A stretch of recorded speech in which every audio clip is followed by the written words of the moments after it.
tiene un equipo de trabajo muy cohesionado, que ya llevan varios años juntos. Y quiero aprovechar también de presentar a la doctora Constanza Galleguillos. Ella es cirujano dentista de la Universidad Mayor y realizó su especialidad en endodoncia en la Universidad Finisterre. Así que hoy día vamos a tener el placer y el honor de escucharlos y que nos cuenten un poquitito de qué se trata esto de los paradigmas endodónticos. Doctores.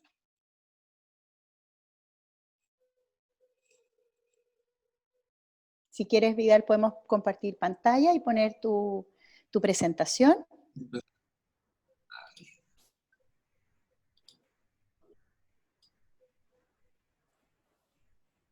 Súper. Ahí está. Se ve perfecto. Puedo comenzar, ¿verdad? Sí, por favor, Vidal, muchas gracias, dale. Bueno, buenas tardes a todos, esperando que ustedes y sus familias todos se encuentren bien dentro de este caos que tenemos. Quiero iniciar esta charla, esta pequeña conferencia junto con la doctora Galleguillos, para intentar mostrar de alguna manera de qué manera enfrentamos el desafío endodóntico en el posgrado que dirijo junto con mis docentes. Este desafío endodóntico tiene ciertas características especiales, y por eso que la charla la hemos llamado paradigmas endodónticos, en realidad en signos de interrogación, porque ustedes saben que paradigma significa, tirándolo solamente al aspecto endodóntico, una manera, una forma, una aproximación determinada a cómo desarrollar una terapia de endodoncia. Y estos paradigmas han ido cambiando durante el tiempo, y este último tiempo, valga la redundancia, está más que nada basado en la evidencia científica. Por lo tanto, las cosas han ido cambiando desde un punto de vista relativamente empírico a algo que es absolutamente basado en la evidencia. Sin embargo, y aquí está lo interesante, esos paradigmas, de una u otra manera, ambos han funcionado por muchos años. Pero es interesante ver cuál es la postura en la que estamos nosotros imbuidos y cómo la hemos desarrollado. Primero quiero presentar a mi equipo. Acá tenemos al doctor Nicolás Ferraro, el doctor Andrés Yáñez, y detrás mío está el doctor Daniel Pino. Desgraciadamente el doctor Pino se nos fue hace un tiempo atrás, él se fue al sur de Chile con su familia y nos ha dejado. Sin embargo, tenemos la incorporación de dos tremendos personajes también endodónticos.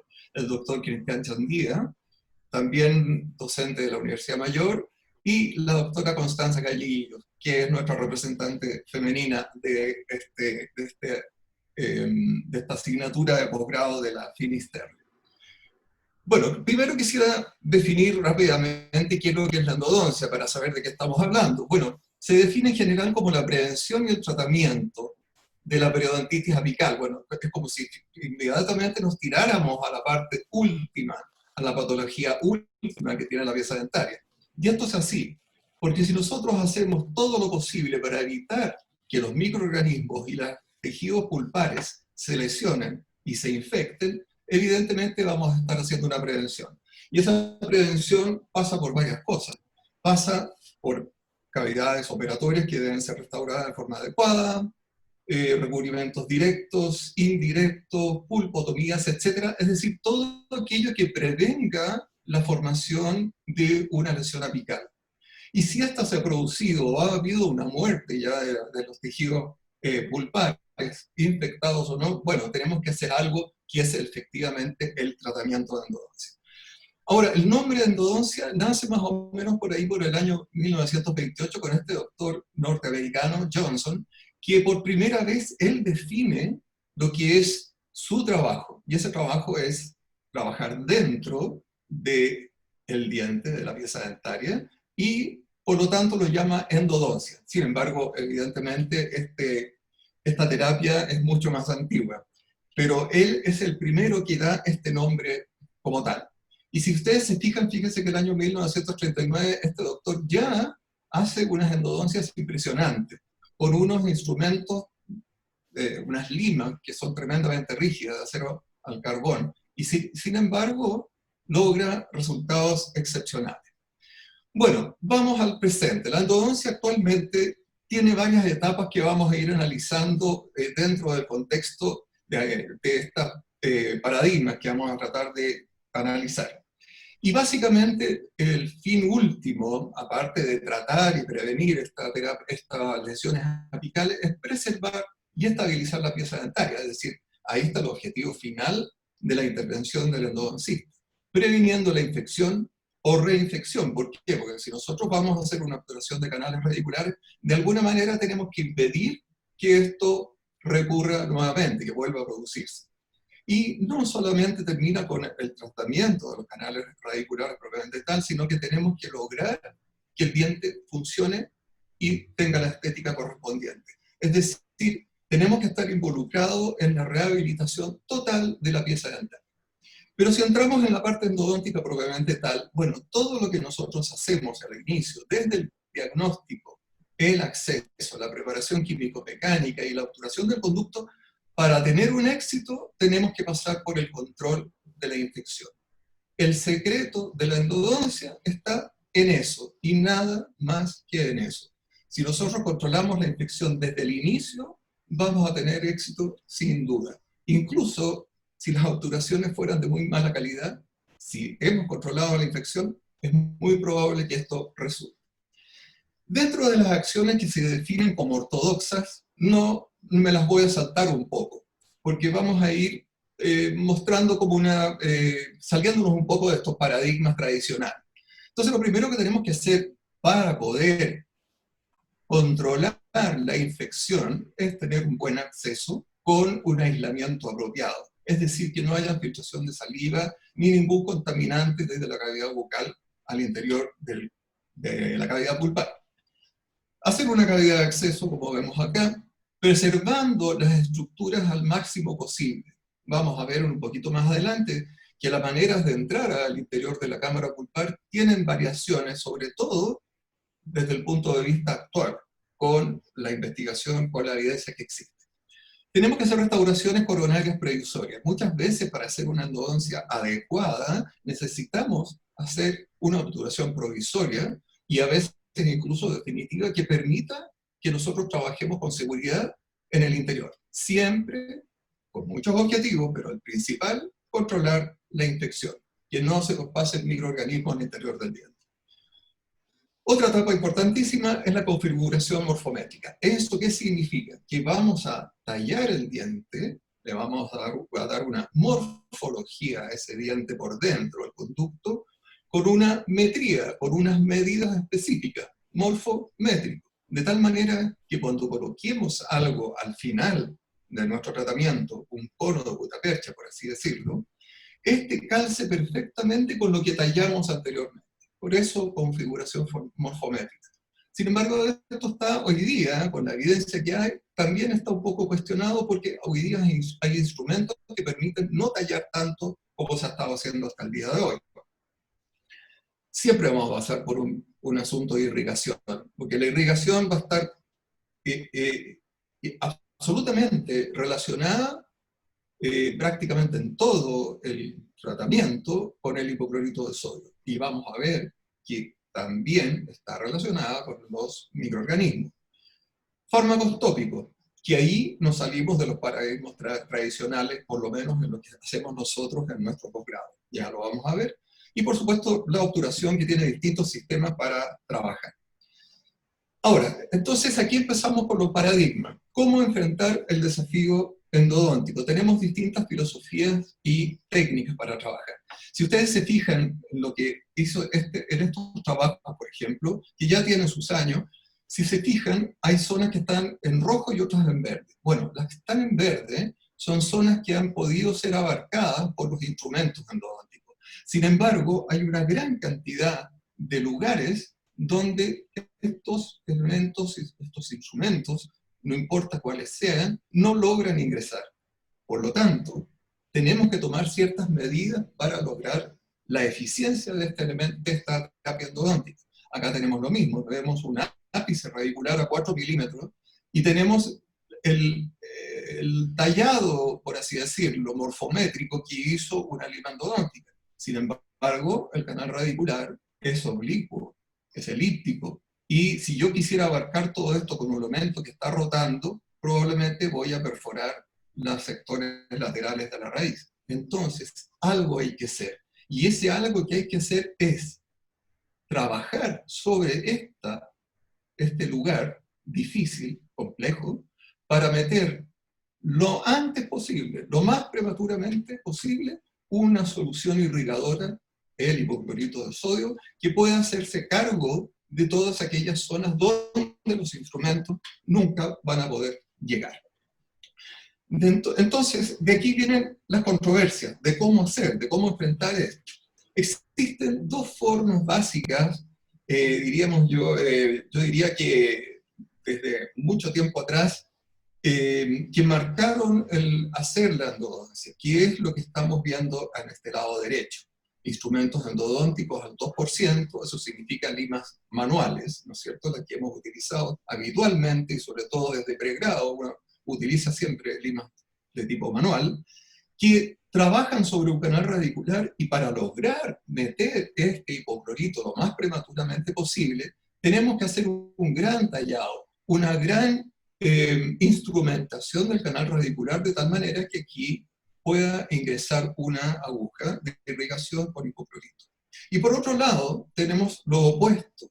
Tenemos un conducto radicular tallado con una especie de conicidad muy grande, mucho más grande que esta, pero que deja el sector apical mínimo, a la mínima expresión.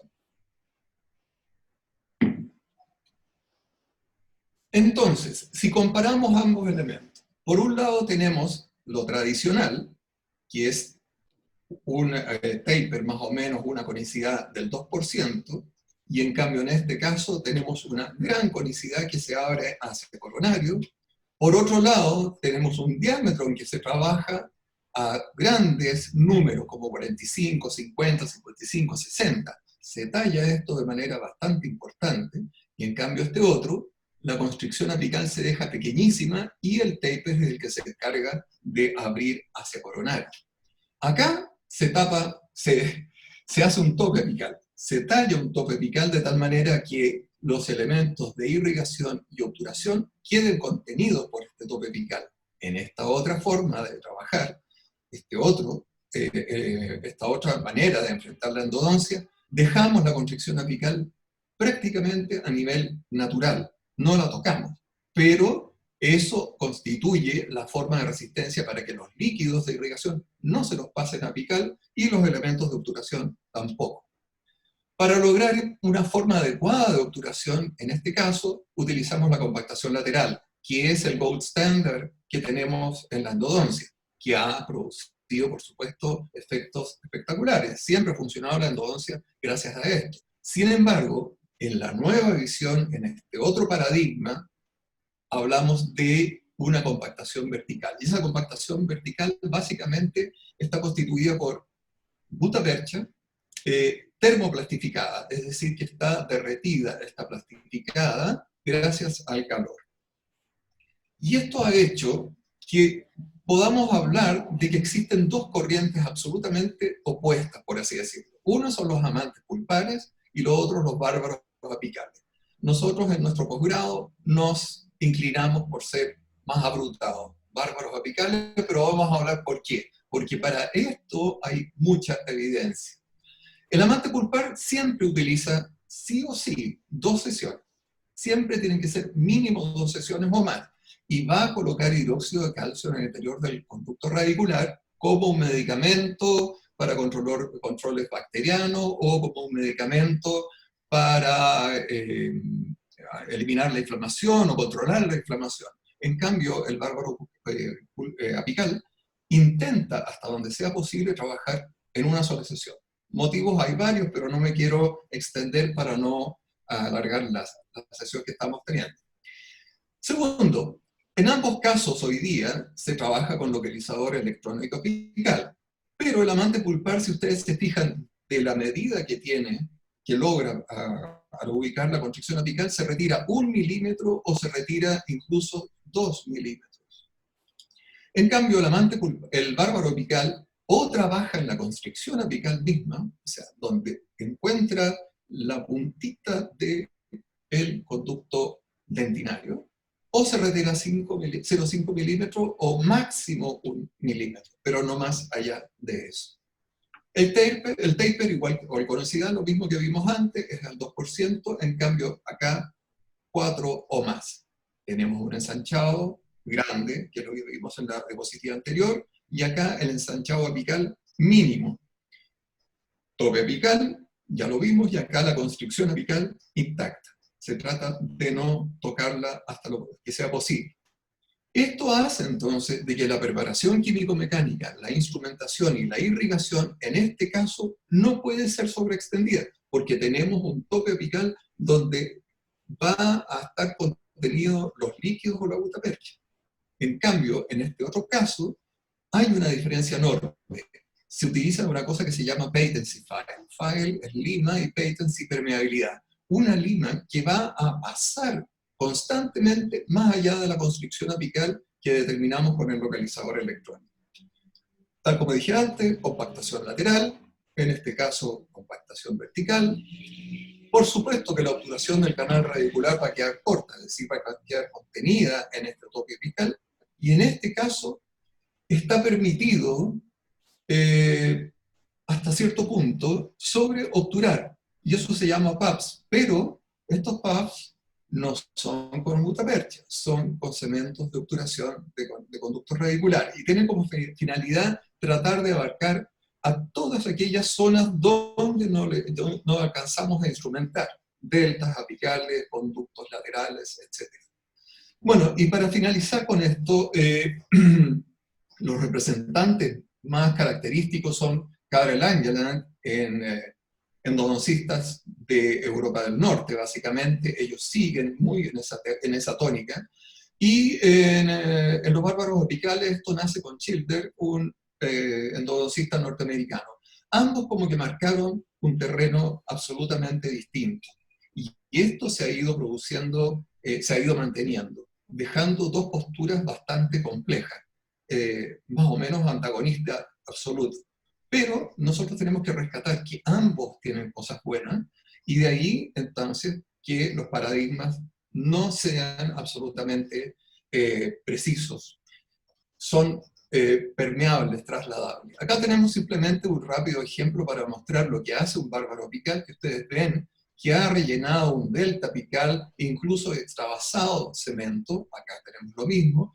Y acá tenemos un amante pulpar que ha logrado recuperar una pieza dentaria donde, pasado el tiempo, hay una reparación de los tejidos apicales, y sin embargo ustedes ven un conducto muy tallado, muy amplio, con un relleno bastante amplio, y que tiene un tope apical, que lo separa mucho de los tejidos apicales.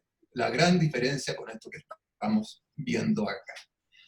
Entonces, lo que hemos intentado, ya sea con un paradigma o con el otro, es tratar de eliminar lo más prematuramente posible este sector, de tal manera que nuestra percepción táctil sea en esta parte, que es la compleja, que es donde nosotros nos interesa tratar bien, en vez de esta. Y lo que les decía yo, que es tremendamente importante y trascendente, intentar llevar la irrigación lo más temprano posible a este sector, de tal manera de eliminar los tejidos infectados, los tejidos orgánicos que están dilacerados, etc. Bueno, y esto evidentemente va a facilitar la obturación en la última etapa de la endodoncia. ¿Connie? La primera etapa de nuestro tratamiento endodóntico corresponde al acceso endodóntico. El acceso endodóntico es el acto quirúrgico que prepara una cavidad terapéutica penetrante en la cámara pulpar con la finalidad de realizar una terapia endodóntica adecuada, localizar todos los conductos que este diente posea. Existen distintos tipos de acceso endodónticos y aquí hay otro paradigma. Por una parte, tenemos los accesos tradicionales o también llamados sumos. Estos accesos son bastante amplios, bastante grandes, que comprometen, como se puede ver en la imagen, bastante el esmalte y la dentina del diente tratado. Por otra parte, tenemos los accesos ultraconservadores, o también llamados accesos tipo ninja. Estos accesos son mínimamente invasivos, donde se hace una penetración lo más pequeña posible para acceder de forma indirecta a cada uno de los conductos que este diente posea. Y finalmente tenemos los accesos conservadores, o también llamados samurai.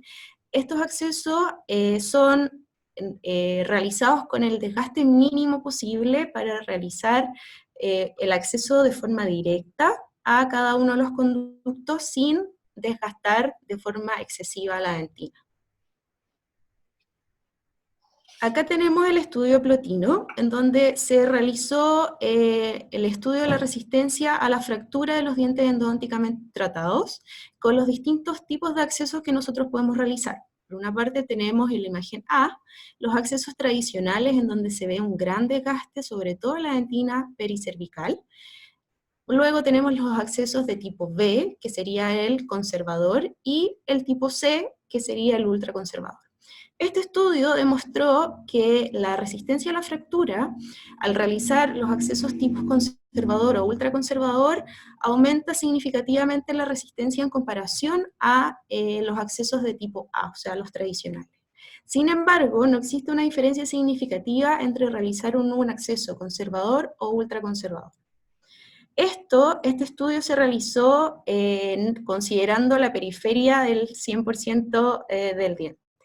Acá podemos ver un acceso tradicional de un incisivo, en donde podemos ver gran desgaste de esmalte de dentina para poder acceder al sistema de canales radiculares. Sin embargo, acá podemos ver, por otra parte, un acceso tipo ninja, un acceso bastante pequeño, donde en la imagen del lado derecho podemos ver que es un desgaste mínimo para poder acceder al sistema de canales radiculares, pero la desventaja de este tipo de acceso es que en manos inexpertas, sin el uso de combing o sin uso de microscopio, es muy fácil poder perder la anatomía accesoria, dejar conductos sin tratar y finalmente esto nos va a llevar al fracaso endodóntico. Es por eso que nosotros como especialidad utilizamos este tipo de acceso, el acceso conservador, ya que por una parte nos permite acceder de forma directa a cada uno de los conductos del diente que debemos tratar, sin desgastar de forma excesiva nuestra dentina y que el diente en el fondo no pierda mayor resistencia. Efectivamente, entonces para poder hacer este tratamiento, iniciar esta terapia endodóntica, bueno, utilizamos cierto armamentario rotatorio, y ustedes ven acá, no vamos a detenernos en mucho detalle, pero es importante que al inicio siempre vamos a utilizar piedras de diamante, y específicamente es tremendamente trascendente contar con elementos rotatorios más largo porque de pronto vamos a tener que meternos, introducirnos en cámaras pulpares que están muy atrás, en molares, y por lo tanto necesitamos instrumentos que permitan trabajar con mayor facilidad. Lo mismo en cuanto a instrumental rotatorio de baja velocidad. Otra fresa importante es esta tipo balón, por ejemplo, en que la utilizamos para rebajar las cúspides de dientes que están muy deteriorados y que eventualmente podrían fracturarse en el proceso de tratamiento endodóntico cuando se hace en 2 o más sesiones, ya sea por tiempo o por patología. Fresas transmetálicas, evidentemente, para atravesar prótesis fija, básicamente, y estas otras, de la cual esta es muy favorita, la mayoría de los alumnos les encantan, porque tiene un extremo que es inactivo, de tal manera que nos podemos meter adentro de la cámara pulpar para hacer las terminaciones finales y no perforar el piso de la cámara. Para poder efectuar todo esto hay que basarse, eso sí, en algunos principios que nos hablan de la ubicación de esta cámara pulpar. La cámara pulpar siempre, absolutamente siempre va a estar en el centro de la corona, no va a estar en otro lugar, no importa el tipo de caries que tenga, no importa el tipo de restauración que haya habido en el pasado o que se le haya hecho hace poco tiempo, la cámara pulpar siempre va a estar en ese lugar. Ahora, lo que sí va a variar, por ejemplo, es la presencia de la altura, por así decirlo, de los cuernos pulpares. Puede estar más o menos en la mitad de la corona e incluso extenderse un poco más arriba. Pero siempre la cámara pulpar va a estar en relación con el centro. Y lo otro importante que fue destacado hace unos años, en 2004, por Krasner y Rambo, es que hay un punto de referencia tremendamente importante, y ese es el LAC, el límite anelo-cementario. La cámara pulpar siempre está a 1 o 2 milímetros apical, el piso, perdón, apical del LAC. O sea, siempre va a estar acá. Nosotros podemos tener una gran calcificación de la dentina por una caries, por fractura, por lo que ustedes quieran, pero el piso siempre va a estar ubicado en ese lugar, y nunca coronario al LAC, el piso. Y el canal radicular siempre va a estar ubicado en el centro del diente. ¿José? Nosotros como especialidad le decimos a nuestros alumnos que realicen el acceso sin aislamiento absoluto. Bueno, eso era antes de esta pandemia. Posterior a esto, la verdad es que va a ser bastante difícil. Sin embargo, realizar el acceso endodóntico sin aislamiento nos permite tener mayor control en el acceso y evitar posibles accidentes. Nos permite visualizar constantemente en el acto quirúrgico la superficie externa radicular, ya que esta nos sirve como guía. Es importante visualizar siempre el LAC, ya que esta es una referencia, como nombró el doctor, bastante estable. Si el diente presenta fracturas coronarias o rehabilitaciones bastante extensas, siempre el LAC va a estar presente y va a ser un indicador, por ejemplo, de si un conducto tiene más conductos de lo normal y sale fuera de la norma, siempre va a haber un indicador a nivel del LAC que nos dará cuenta de que algo está pasando ahí. Y lo más importante es observar el eje corono-radicular del diente. Sin embargo, como actualmente no vamos a poder iniciar la terapia sin aislación absoluta unitaria, estos 3 puntos los tenemos que memorizar y recordar y llevarlos una vez aislados, no dejarlos de lado, ya que sobre todo el eje corono-radicular se va modificando a nivel de la arcada, y si nosotros hacemos un acceso recto pensando en que vamos perfecto y no estamos conscientes de este cambio de eje, podemos hacer un acceso con un cambio de dirección e incluso llegar a accidentes o iatrogenias como la perforación a nivel cervical que nos pueden llevar a la pérdida de la pieza dentaria. Bueno, y este acceso, básicamente ya lo conocen todos, independiente del diente, consiste primero en desgastar el esmalte, ¿no es cierto?, con una fresa o una piedra de diamante de alta velocidad, y posteriormente ingresar a la dentina. Ahora, hoy día, perdón, el paradigma era ingresar y poco a poco avanzando por la dentina hasta que de repente, ¡pum!, uno se caía al interior de la cámara pulpar.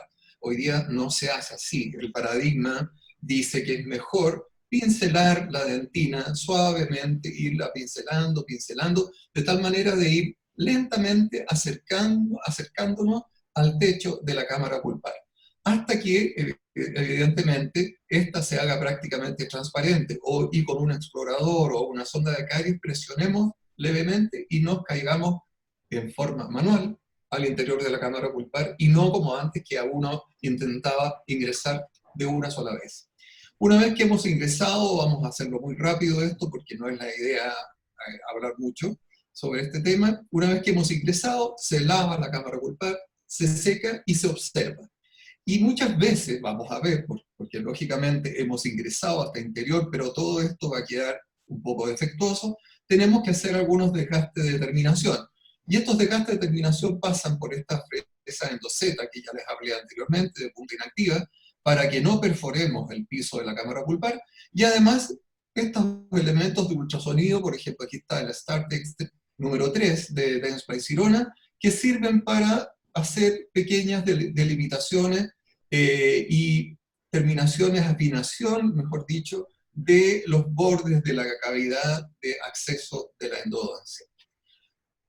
Una vez hecho eso, lo más importante es evidentemente ver dónde están los conductos, dónde está la entrada a su conducto. Y para eso el explorador manual de G16 es el instrumento que debemos utilizar. No sirven sondas de caries. El ideal es utilizar este elemento que es largo, como ven ustedes acá, y además tiene un acero inoxidable que es muy resistente a la presión. Entonces, ¿qué es lo que hacemos nosotros? Presionamos este DG16 en la posible entrada, o en la entrada, si lo estamos viendo francamente, y una vez que se ha enterrado, en el sentido igual de cuando nosotros colocamos una sonda de caries sobre el esmalte y queremos saber si hay una caries de esmalte, en este caso es lo mismo, uno ingresa, aprieta, y si hay retención, quiere decir que ahí está el canal radicular. Y una vez que está ubicado eso, escarbamos, es decir, empezamos a mover de tal manera que ojalá se fracturen trocitos de dentina que están tapando esta entrada al canal radicular. ¿Por qué no lo hacemos con rotatorios o con ultrasonido? Bueno, porque en este caso, el rotatorio o ultrasonido podría perfectamente llevar involuntariamente a hacer una perforación o tocar el piso de la cámara pulpar de un molar, y eso significa iatrogenia que muchas veces termina en extracción.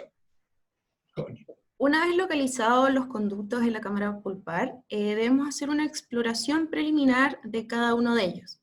Esta exploración se debe realizar con un instrumento fino, de acero inoxidable, idealmente una lima K10, precurvada en su zona final, los últimos 2 a 3 milímetros de ese instrumento. Esta curvatura debe ser muy suave, muy progresiva, para poder explorar de forma exitosa nuestro conducto. No como en la imagen que se presenta en la parte superior, donde se ve más bien un ángulo del instrumento, y esto puede perjudicar la vida útil de este. Nosotros hacemos la exploración inicial del conducto radicular para tener una idea y tener la sensación táctil de cómo es nuestro conducto antes de enfrentar y antes de empezar a preparar morfométricamente el canal. Esto nos dará la sensación si es que el conducto es bastante estrecho o si presenta curvas pronunciadas, que debemos tener bastante mayor cuidado a que si nos enfrentamos, por ejemplo, a un diente con un conducto más bien recto o más normal.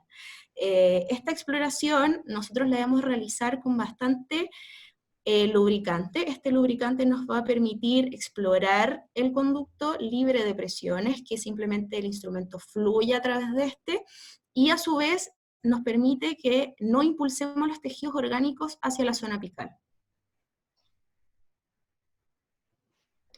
Ahora, tal como vimos antes, hay que hacer irrigación. Todo lo que vimos antes de acceso, más esta fase inicial que está hablando la doctora Galleguillo, siempre vamos a estar involucrados con tejido orgánico, contaminado o no contaminado, pero va a haber tejido orgánico. Y por lo tanto, ya como vimos que no todo va a ser tocado desde este momento hacia adelante, por los instrumentos propiamente tales, tenemos que utilizar algunos sistemas de irrigación.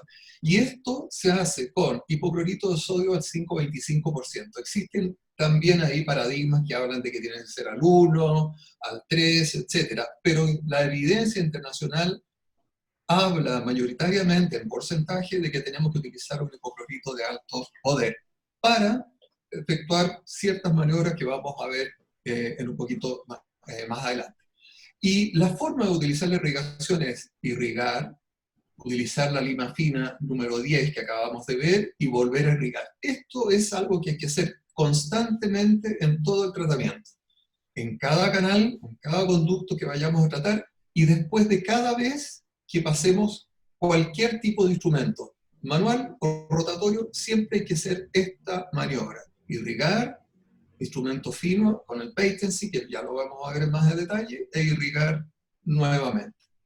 ¿Y por qué hipoclorito de sodio? Porque, bueno, tiene la ventaja de disolver el tejido orgánico. Eso es algo que no tiene prácticamente ningún otro elemento que se haya usado antes para irrigar. Esa es la gran ventaja. Además, el hipoclorito, cloro, tiene la virtud de destruir los microorganismos. Ese es uno de sus grandes beneficios. Deja en suspensión y disgrega los detritus, o sea, aquello macroscópico queda como flotando en el interior del canal radicular, lo cual va a permitir que lo retiremos los detritus. Pero no tiene efecto sobre los tejidos orgánicos prácticamente, o sea, no afecta a la dentina o lo que la grimalla que se vaya desprendiendo. Tenemos el problema de que es tóxico y cáustico para el periodonto, y de ahí la importancia de hacer un buen tallado, una buena instrumentación, una buena morfometría, con una forma de resistencia que impida que estos líquidos pasen a los tejidos apicales. Y altera la superficie dentinaria, que tiene alguna influencia, como vamos a ver más adelante. Ahora, para lograr todo esto, quienes pretendemos nosotros, tenemos que pensar que en estos tres conceptos: acceso rectilíneo, free flare y glide path. Estos términos los he dejado en inglés porque es lo que se utiliza habitualmente en la evidencia científica y no tiene una buena traducción. Y el acceso rectilíneo se llama straight line access, pero es más fácil hablar en español como acceso rectilíneo. ¿Y qué significa? Connie, ¿sigues tú? Bueno, para poder realizar un acceso rectilíneo, nosotros de forma previa debemos hacer un análisis exhaustivo de la radiografía del diente a tratar. Esto nos permite establecer la longitud aparente del diente. Esta longitud aparente del diente nos va a determinar una longitud aproximada a la altura que estemos cercano al ápice. Nos permitirá también localizar áreas seguras y de riesgo, como por ejemplo la zona de la furca, ver, por ejemplo, cambios bruscos de radiolucidez o radioacuosidad de los conductos, lo que nos podría indicar la existencia de otro conducto o una curva bastante pronunciada. Y lo otro que es bastante importante detectar, la presencia de estos triángulos dentinarios. Estos triángulos dentinarios lo vamos a ver un poquito más adelante, es de suma importancia hacer la eliminación temprana de esto para poder tener un acceso de línea recta. Y debemos memorizar esta conformación para después, llevado a la práctica, estar conscientes de esto y que sea mucho más rápido y mucho más segura nuestra terapia. Claro, porque estas zonas son las complejas en el tratamiento de endodoncia. ¿Por qué son tan complejas? Porque si nosotros tenemos estos triángulos aquí en este molar, o puede ser en un incisivo anterior, maxilar o mandibular, vamos a tener zonas como son los hombros, ¿verdad?, que siempre se mencionan. Si metemos instrumentos, ya sea manuales o rotatorios especialmente, estos pobres instrumentos van a sufrir estrés en estos sectores.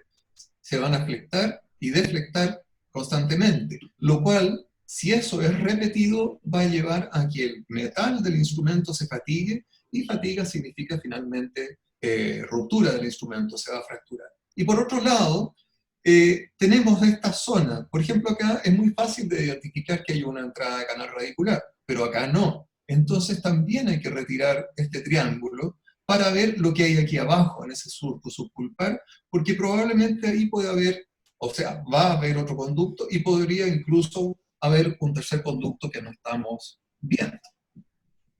Así que tú... Para poder realizar este acceso rectilíneo, nosotros debemos realizar el pre-flare. El pre-flare consiste básicamente en la eliminación de este triángulo que nombró el doctor de forma temprana para poder que este instrumento no tenga estas zonas de flexión y deflexión. Perdimos al doctor.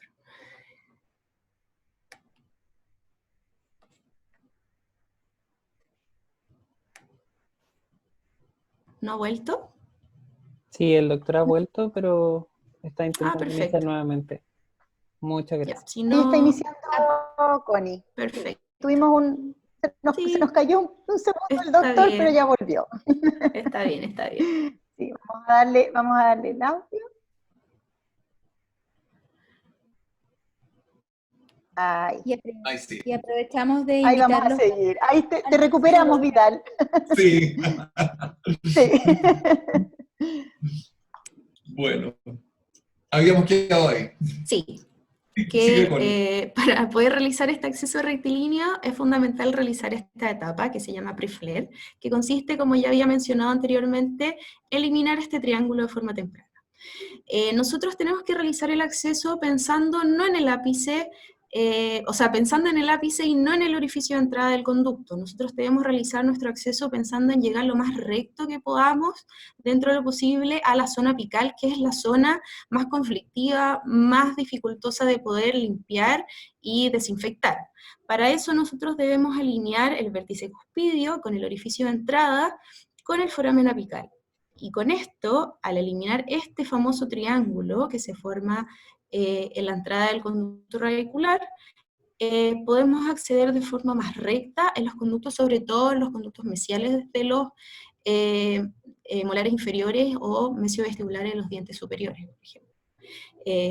Como podemos ver en este esquema, si nosotros no realizamos esta eliminación de este triángulo dentinario, o cornisa que también se le llama, el instrumento entra bastante flectado, con mayor dificultad, se genera bastante fatiga de este instrumento, ya sea rotatorio o manual, y nos dificulta esa sensación táctil fina que nosotros debemos sentir en la zona apical. Y al eliminarlo, como pueden ver en la imagen del costado izquierdo, el instrumento entra de forma más recta, más suave, sin tanto estrés en la zona cervical del diente, y nos permite llegar a la zona apical más fácil. Y para eso entonces tenemos en nuestra asignatura, porque hay muchos elementos rotatorios para utilizar, utilizamos básicamente dos elementos. El ProTaper SX de Dentsply-Sirona, que es un instrumento que tiene súper elasticidad, tiene cierta rigidez, por así decirlo, pero a la vez mucha elasticidad, que permite entonces transportar, llevar esta entrada del instrumento que está así, llevarla hacia acá y por lo tanto tener una entrada mucho más fácil de los instrumentos en este momento y de ahí hacia el futuro. Ingresan suavemente y una vez que estamos adentro, hacemos un brushing, una pincelada, un brochazo hacia mesial, alejándonos siempre de la furca. Otro instrumento que nosotros utilizamos en nuestro posgrado es el Pre-Raise de FKG, que también tiene la misma característica metálica y lo entramos suavecito adentro del canal radicular y al sacarlo pegamos un brochazo. ¿Por qué no usamos otro? Hasta no mucho tiempo atrás, hace unos años atrás, se usaba para esto el Gaze Glider. Pero como este tiene una forma relativamente cónica en ese sector, se produce un desgaste que es absolutamente, bueno, no sé cómo decirlo, pero va en todos los mismos sentidos. Por lo tanto, como tenemos una zona de peligro aquí, es muy fácil perforar y producir una lesión como la que estamos viendo acá, una iatrogenia. En cambio, con los instrumentos de níquel titanio, que son mucho más cónicos, con mayor taper, no vamos a tener este inconveniente. Aquí vemos un acceso que se está terminando, estamos instrumentando el tercio coronario con una lima K10, y ahí se está usando una SX de ProTaper, en el cual vemos que estamos trasladando hacia mesial para poder abrir estos canales radiculares. Ahí se está terminando.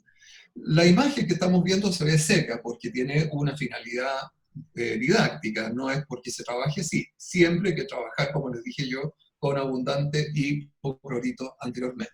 Bueno. Una vez que nosotros realizamos el pre-flare, o sea, la eliminación temprana de este triángulo de dentina, procedemos a realizar el glide path, la determinación de longitud de trabajo y la longitud de patency, o buscar la permeabilidad de nuestro conducto radicular. Estas tres etapas se realizan en conjunto, se hacen de forma simultánea, ¿ya? Por lo tanto, una vez que nosotros ya tenemos un acceso recto a la zona apical, procedemos a realizar el llamado glide path. El glide path se define como un túnel liso y suave que va desde el orificio cameral del canal hasta su término fisiológico. Realizar este glide path nos permite recorrer el conducto en toda su longitud y eliminar las posibles interferencias que podamos tener, curvaturas o estrechez del conducto que nos pueda dificultar posteriormente la instrumentación. Como podemos ver en este esquema, nosotros vamos a recorrer de forma suave, como que estuviésemos en un tobogán o en un refalín, desde el inicio del canal hacia la zona apical, libre de interferencias, de forma libre, sin encontrarnos con nada que nos vaya a dificultar la conformación posterior del canal. Ahora, ¿cómo hacer este glide path, este túnel deslizante, este camino deslizante? Bueno, tal como hablamos anteriormente, necesitamos estas limas K, 10 u 8, bastante finas, que las vamos a utilizar de una manera bien especial, y de ahí que el paradigma cambia a lo tradicional nuevamente. Con esa pequeña curvatura en los 2 o 3 milímetros apicales, ¿no es cierto?, de la lima, una curvatura suave de unos 20 grados, y con mucho lubricante. ¿Por qué lubricante? Porque tal como dije anteriormente, Si nosotros introducimos un instrumento sin lubricación y hay tejidos orgánicos infectados o no, si este émbolo aprieta, comprime esos tejidos orgánicos, los va a impulsar hacia la zona apical, y al impulsarlos nos va a tapar los últimos milímetros apicales, haciendo muy difícil la endodoncia, y por lo tanto vamos a tener una iatrogenia de alguna manera. Una vez que introducimos estas limas al interior del canal, precurvadas, como decía, y muy lubricadas, la colocamos con la longitud aparente del diente que nosotros hemos medido en esa radiografía inicial que la doctora Galleguillo les mostró. Con esa radiografía inicial, con esa longitud aparente inicial, ingresamos al interior del conducto con mucho lubricante, con la finalidad de que, como dije antes, de que el instrumento fluya y además no impulse tejidos orgánicos hacia apical. Bueno, esto se hace con unos ligeros in-out. Es más fácil decir así que entrada y salida, que es como unas palabras más largas, y sobre todo para hacer una diapositiva, por eso que lo hago así siempre. De más o menos 1 milímetro. Eso significa introducir suavemente el instrumento, y cuando sentimos que no progresa, lo retiramos 1 milímetro. Entramos, salimos. Con eso abrimos un poquito el conducto radicular y la lima va a transcurrir con mayor facilidad hacia la zona que estaba con complicación. Siempre tratamos de utilizar esta lima con cierta curvatura y probar distintas curvaturas para tratar de coincidir con la curva del diente. Cada vez, como les decía, que hay una cierta resistencia, hacemos 1 milímetro.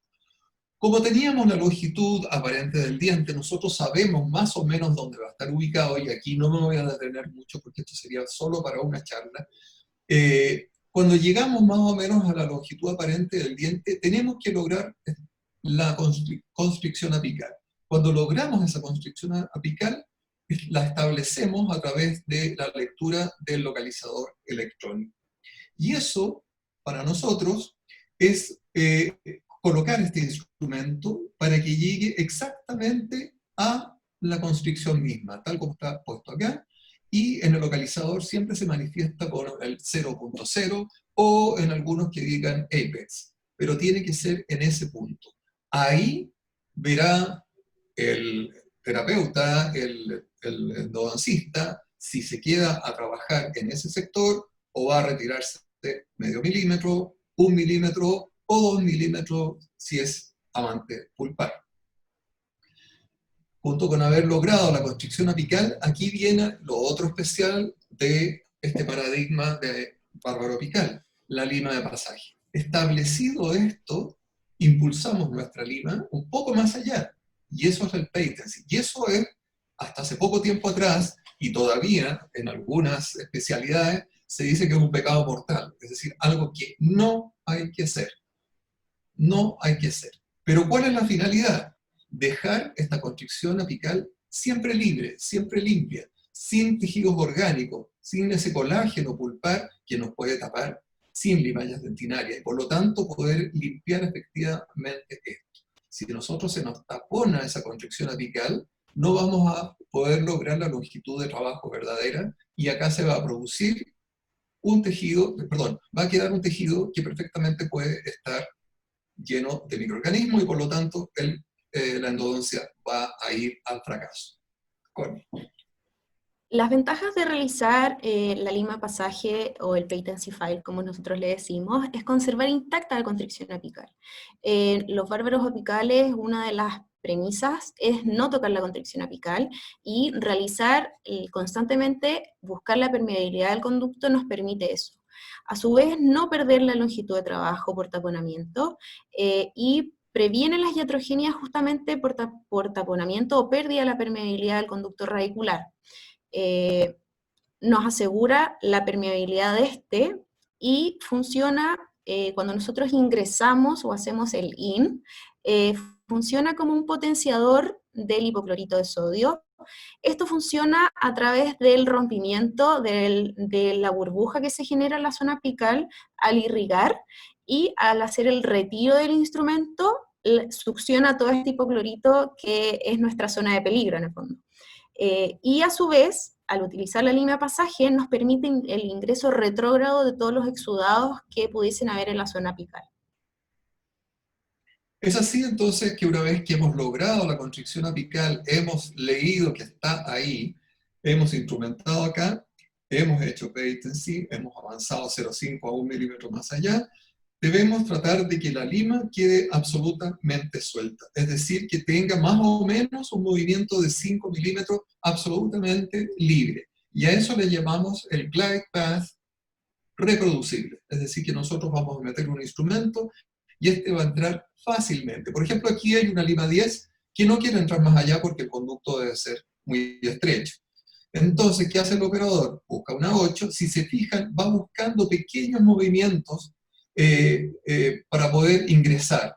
Y esto que pareciera acá no es presión, es simplemente intentar que el instrumento baje. Una vez que bajó y tenemos el glide path, ustedes ven que con una pequeña presión coronaria el instrumento se va adentro. Y aquí empezamos entonces con pequeños movimientos hasta lograr que la constricción apical sea alcanzada y posteriormente confirmar el patency. Este pasaje un poquito más allá.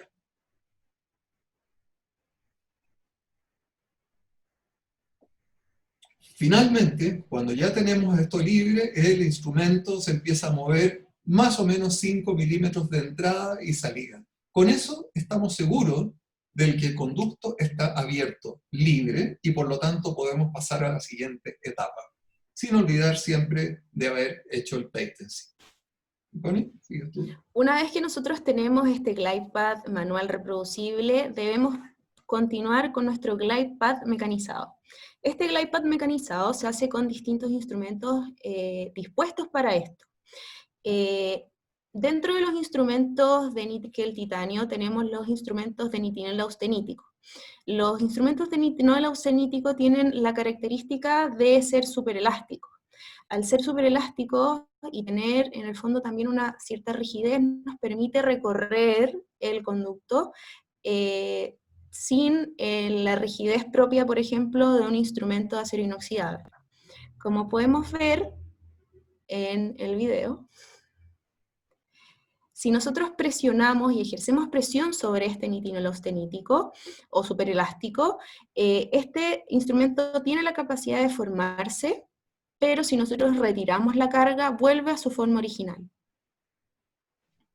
A diferencia, por ejemplo, un instrumento de acero inoxidable que por más que nosotros lo forcemos, se va a curvar muy poco, si es que es un instrumento fino. Uno de los instrumentos utilizados para realizar este glide path mecanizado, existen diversos tipos en el mercado, acá nosotros le vamos a mostrar un par. Existe las Padfile, esto es un instrumento de Dentsply Sirona que consiste en una serie de 3 instrumentos bastante finos, con un taper bastante pequeño, al 2%, que se utilizan uno consecutivamente, primero el morado que tiene una punta del 13, luego el blanco que tiene una punta 16, para luego terminar en un instrumento con punta 19, o también tenemos este sistema de lima única de glide path, que es la llamada ProGlider, también de Dentsply Sirona, que presenta una punta como más intermedia en relación a las Padfile, pero de taper progresivo. Para poder realizar este glide path mecanizado, nosotros debemos irrigar con abundante hipoclorito de sodio para poder eliminar todo este lubricante que nosotros utilizamos en el glide path manual. La cinemática de este tipo de instrumentos es de giro continuo, en entradas y salidas bastante suaves, hasta llegar a alcanzar la longitud de trabajo. Muchas veces nosotros podemos alcanzar la longitud de trabajo sin mayores problemas, pero si es que no se logra llegar de forma suave hasta la longitud, se tienen que hacer los pecking que se llaman, o las entradas y salidas suaves del instrumento, nunca forzarlo dentro del canal, realizar la limpieza de los filos y volver a intentarlo las veces que sean necesarias hasta alcanzar la longitud de trabajo. Acá podemos ver en este video que se está irrigando de forma constante y abundante la cámara y los conductos radiculares, y se hacen los movimientos de entrada y salida del instrumento, en donde va retirando poco a poco esta limalla o estas pequeñas irregularidades que nos pueden interrumpir la instrumentación posterior. Se hace 1, 2, 3 veces hasta llegar a nuestra longitud de trabajo, luego retiramos y ya tenemos realizado nuestro glide path mecanizado. A diferencia de los instrumentos manuales como la Lima K10 que habíamos visto antes, esta tiene que hacer patency y después de haber pasado este ProGlider o estas Pathfiles, tiene que, esas llegan a longitud de trabajo y nada más. Pero siempre la Lima K10 vuelve en esa condición que les mencioné anteriormente. Irrigar, patency, irrigar. Eso se hace constantemente durante todo el tratamiento. Bueno, y una vez hecho este glide path manual, que nos hemos asegurado que está reproducible, y hemos pasado al glide path mecanizado, le hemos facilitado de alguna manera el ingreso a los instrumentos que de verdad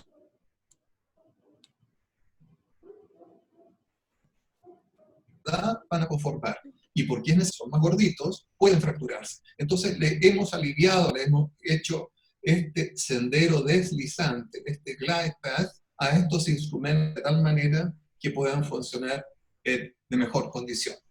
Para ello, entonces, generalmente utilizamos estos nitinol austeníticos que tienen superelasticidad.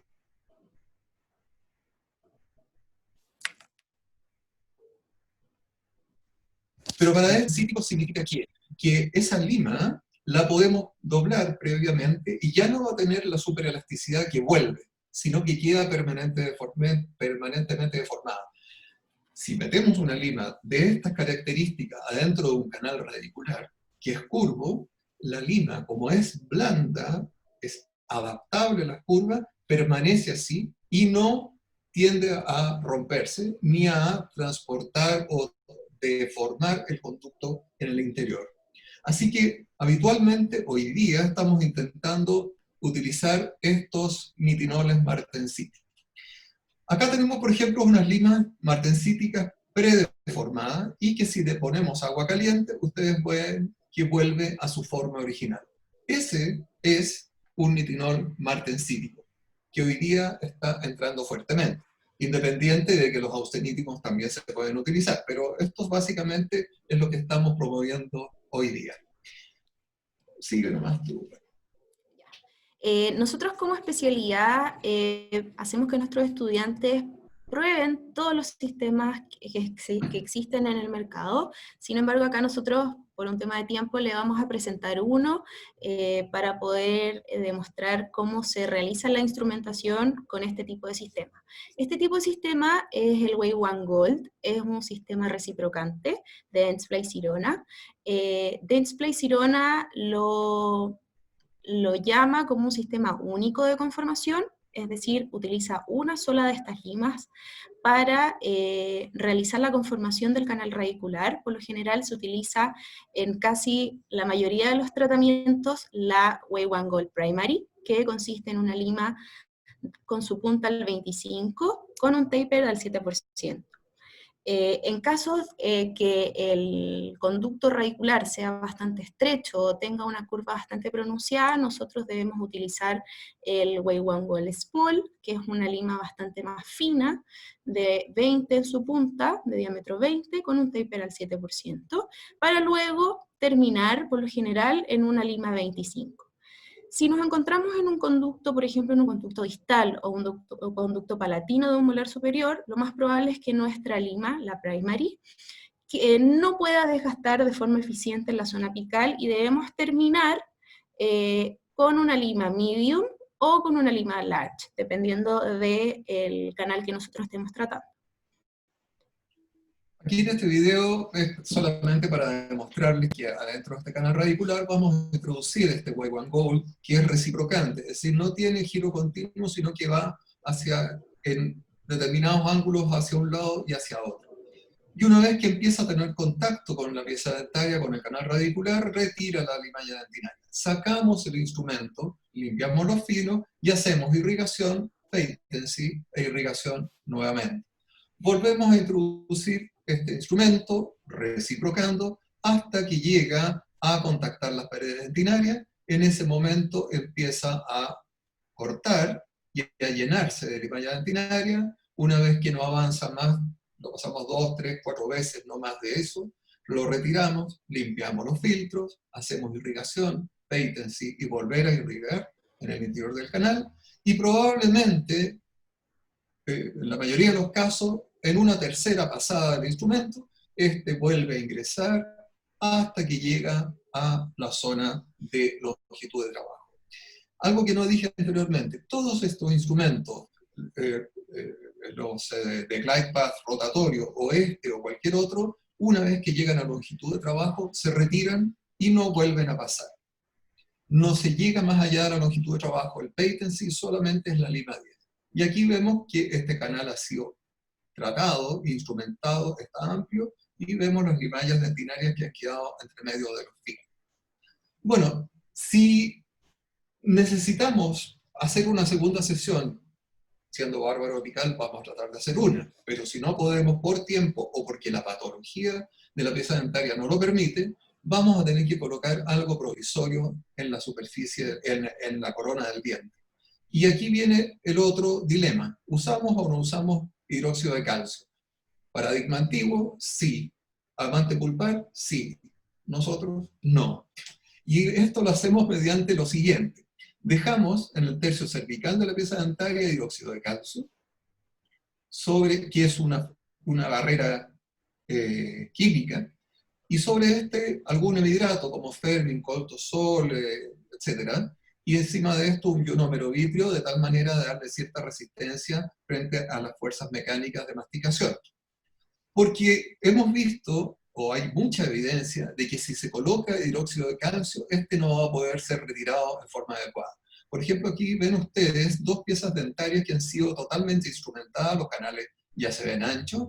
Entre sesión y sesión se colocó hidróxido de calcio en todo el interior hasta su extremo apical, y sin embargo, con una jeringa de irrigación, la irrigación normal que hacemos nosotros, quedan restos de hidróxido de calcio acá.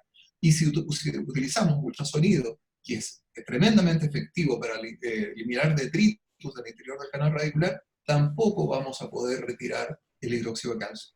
¿Qué va a traer como consecuencia? Que si después obturamos estos canales radiculares y nos han quedado trocitos mínimos, microscópicos, de hidróxido de calcio, como este es soluble en los tejidos orgánicos, perfectamente puede ir solubilizándose hacia arriba, y el cono de gutapercha con el cemento va a quedar expuesto. Y por lo tanto, si hemos dejado bacterias acá, porque no podemos esterilizar canales radiculares, estas van a ser retroalimentadas otra vez y vamos a tener la persistencia de una inflamación apical. Ya, una vez terminada nuestra preparación química-mecánica, pasamos al siguiente paso, que corresponde a la obturación de los canales radiculares. La obturación de canales radiculares corresponde al reemplazo de la pulpa sana, enferma o ausente por un material biocompatible que logre un sellado total, permanente y tridimensional de la cavidad pulpar preparada y que no interfiera con la reparación de los tejidos periapicales. Como objetivos de la OCR tenemos prevenir la filtración coronal y apical hacia el sistema de canales radiculares. Como bien mencionó el doctor, nosotros no logramos esterilizar el sistema de canales radiculares en su totalidad. Siempre van a quedar microorganismos dando vuelta por ahí en cada uno de los recovecos de los conductos radiculares, y es por esto que la obturación tiene como objetivo bloquear estos microorganismos y sus toxinas residuales, pero a su vez no obstaculizar la reparación. Es importante mencionar que existen ciertos requisitos para poder nosotros obturar a nuestro paciente y nuestro diente. Uno de ellos es que el paciente se encuentre sin sintomatología, que si es que nosotros realizamos la terapia en más de una sesión, la restauración provisoria se encuentre indemne, y que el conducto radicular se encuentre seco y libre de exudado. Teniendo estos tres requisitos, nosotros recién ahí podemos realizar nuestra obturación. La Asociación Americana de Endodoncia clasificó las obturaciones en estos 5 tipos, en donde las más utilizadas son la compactación lateral en frío de cemento y gutapercha y la compactación termoplástica de cemento y gutapercha. Sin embargo, actualmente ha entrado en mayor uso la técnica de cono único, pero no como técnica cono único, como, no sé si la conocen, en donde se utilizaba cemento de resina con un solo cono, sino que utilizaba con cementos biocerámicos, y esta técnica es la llamada hidráulica sincronizada. Previo a poder obturar, tenemos que hacer ciertas maniobras para asegurarnos que hemos eliminado bacterias, detritus, etc. Y para ello hay un protocolo final de irrigación que obviamente incluye al hipoclorito de sodio. Después colocamos EDTA, que si está al 17% lo usamos por 1 minuto, y si fuera al 10% por 2 minutos, está en esta otra jeringa. Y finalmente el conducto lo enjuagamos con 5 ml de hipoclorito de sodio nuevamente al 5,25%. Porque el hipoclorito ya sabemos que tiene estas características: sacar, solubilizar lo poco que haya quedado, o lo mucho que ha quedado que no fue tocado por los instrumentos, destruir microorganismos y todas estas acciones que ya vimos anteriormente. Y el EDTA, este ácido etilendiamino tetracético, va a ser lo único que va a actuar sobre lo inorgánico. Es decir, va a permitir sacar el tejido inorgánico que quedó ahí, que es el barro dentinario y las limallas dentinarias. Pero no destruye bacterias, no disuelve tejidos orgánicos, y si lo dejáramos mucho tiempo puede ser de efecto negativo sobre la dentina. Y para ello usamos un sistema de agitación. Por ejemplo, en nuestro posgrado utilizamos estos elementos que se llaman Endoctivator, que tienen un aparatito que tiene unas puntas de plástico que se introducen en el interior del conducto radicular, prácticamente llegando a la longitud de trabajo, y agitan el hipoclorito y el EDTA en el interior del canal radicular, de tal manera de que podamos eliminar eficientemente todo lo que aquí ha quedado. Bueno, acá podemos observar un esquema de la técnica de híbrida termoplástica, donde esta consiste en generar un TAC apical de gutapercha de unos 3 a 4 milímetros. Esto se logra introduciendo un termocompactador hasta esta longitud, termoplastificando la gutapercha y luego haciendo una compactación vertical de esta. Esta compactación lo que nos va a permitir es que esta gutapercha termoplastificada y el cemento sellador puedan fluir a todas las irregularidades que existen en la zona, principalmente en la zona apical. Una vez realizada este TAC de gutapercha, debemos hacer la inyección de gutapercha termoplastificada. Esta inyección se hace en incrementos pequeños, de 3 a 4 milímetros nuevamente, y se vuelve a compactar de forma vertical, y esto se realiza hasta llenar en su totalidad los conductos radiculares hasta su ingreso, hacia su inicio del conducto.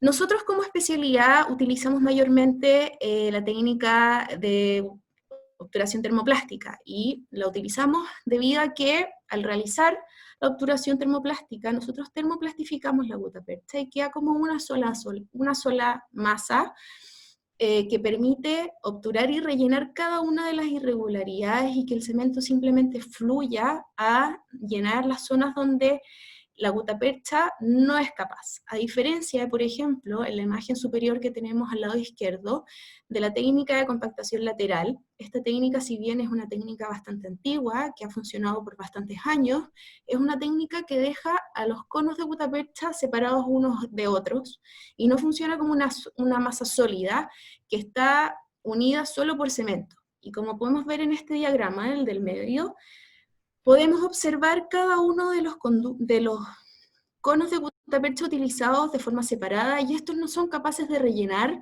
todos los recovecos que nosotros tenemos dentro del conducto, y si es que se realiza este sello, lo hacemos a expensas del cemento, cuando debiese ser solo un cemento sellador. Como podemos ver en esta imagen, acá tenemos un diente birradiculado obturado con la técnica de compactación lateral en frío, en donde podemos observar claramente los conos separados unos de otros, y lo más importante importante es que con esta técnica, o al menos en este esquema, no es capaz de obturarse las comunicaciones entre ambos conductos o los posibles deltas apicales, los istmos que se presenten, a diferencia con una técnica termoplástica que al reblandecer y termoplastificar la gutapercha dentro del conducto, esta puede fluir y hacer fluir también el cemento, y poder obturar todas estas comunicaciones que a la larga, al mantenerlas obturadas, nos va a significar un éxito en nuestra terapia endodóntica. Bueno, y tal como habíamos visto en la primera o segunda diapositiva, la endodoncia no termina con el relleno de los tratamientos de los conductos radiculares, como acaba de decir la doctora Galleguillo. La endodoncia debe terminar con la restauración de la pieza dentaria, porque una de las fuentes más importantes de control de la infección es en la corona, la entrada de los microorganismos desde la cavidad bucal. Por lo tanto, tenemos que proteger esto. Y no es que queramos quitarle el trabajo a los rehabilitadores, para nada, pero sí tenemos que estar de acuerdo con ellos, de tal manera de ver cómo vamos a dejar este canal radicular una vez que hemos terminado la endodoncia, el tratamiento de conductos radiculares propiamente tal. Así que vemos, por ejemplo, que podría ser que utilizáramos postes. ¿Quién mejor que un endodoncista sabe cuál es la longitud del canal radicular? ¿Cuántos conductos hay? ¿Cuál es el diámetro al que trabajó? Así que perfectamente el ideal es que el endodoncista coloque el poste, sobre todo si es de fibra de vidrio, que es lo que está más indicado hoy día, de tal manera que le deja preparado el camino al rehabilitador, con un aislamiento adecuado, sin que tengamos el peligro de que entre nuestro trabajo que terminó con el tratamiento de los canales radiculares y la rehabilitación, donde se vuelve a abrir el diente, pero sin dique de goma, puede haber una nueva entrada de microorganismos. Connie.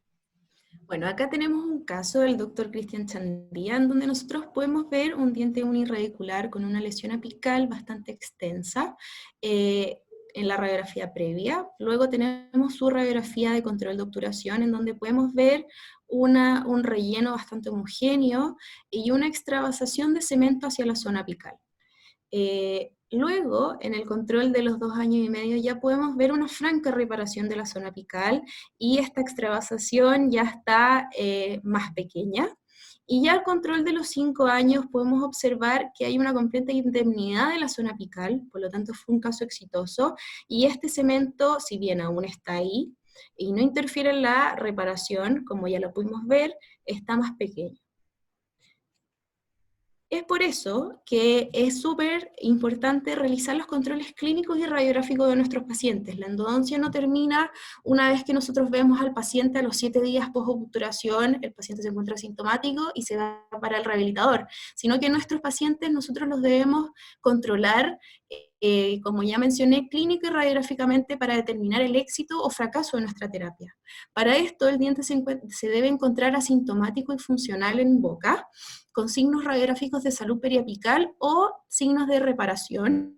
Y en el estudio de Toronto encontraron que el 95% de los casos se encuentra asintomático y en función a los 4 o 6 años de seguimiento. Por lo tanto, se formuló un esquema de controles y seguimientos en donde nosotros debemos hacer un control radiográfico inmediato una vez realizada nuestra OCR, tomar la radiografía de control de obturación para determinar que todos nuestros parámetros se encuentren de forma correcta, y luego al paciente a los 7 días post-obturación realizar el control y determinar que si es que se encontraba con sintomatología esta ya no esté presente, o que simplemente no la tenga, para luego dar de alta preliminarmente y que el rehabilitador pueda continuar con la rehabilitación. Luego debemos realizar un control a los 6 meses para ver si es que existen signos claros de reparación. A los 6 meses empiezan a haber pequeños esbozos de reparación si es que tenemos una patología periapical, para luego continuar a un control a los 12 meses post-obturación, en donde podemos continuar viendo estos signos de reparación si es que hubiese alguna lesión apical, y si es que no lo hubiese, que no aparezca. Y luego debemos realizar controles anuales hasta el 4.º y 6.º año post-tratamiento. Es un tiempo bastante prolongado, que es independiente que el paciente se haya hecho su rehabilitación correspondiente, sino que el paciente debe seguir en seguimientos con nosotros. Recién ahí nosotros podemos dar de alta endodóntica y determinar que nuestro tratamiento fue realmente exitoso. Bueno, y para finalizar, quisiera dar las gracias al equipo, a la organización que nos ha invitado a hacer esta charla.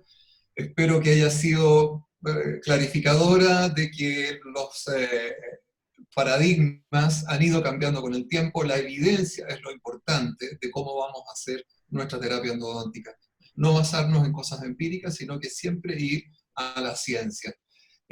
Doctores, quedamos a disposición por si hay que contestar alguna pregunta o lo que ustedes digan. Vamos gracias Vidal, muy interesante la charla, la verdad yo hacía mucho tiempo que no tenía el gusto de escuchar a endodoncistas, así que para mí fue la aproveché mucho, así que muchas gracias.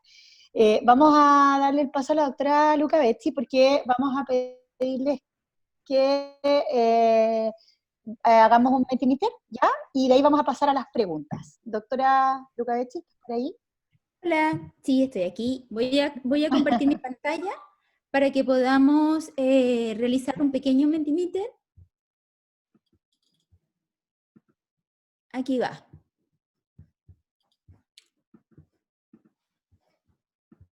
Ya. Espérenme un segundo. Estamos... Ahí estás. Ya. Ya, chicos. Tomen todos sus celulares, ¿ya? Y para que definan la presentación de hoy en una palabra, ¿ya? Una presentación que por lo demás le agradecemos al doctor Pomés y a la doctora Galleguillos. Tienen que entrar a www.menti.com y utilizar el código 256344. Ahí están apareciendo las palabras. Excelente, novedosa, entretenida, maravillosa, enriquecedora de todas maneras, muy educativa. Precisa.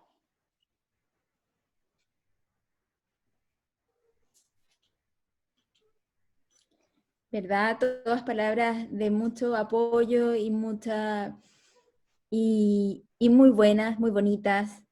Todos tienen muy buenas palabras para usted, doctor Pomés. Y la doctora. Muchos aplausos también por aquí veo.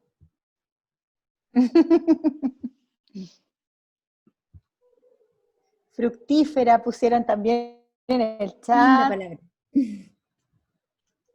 Sí. Muy didáctica, increíble.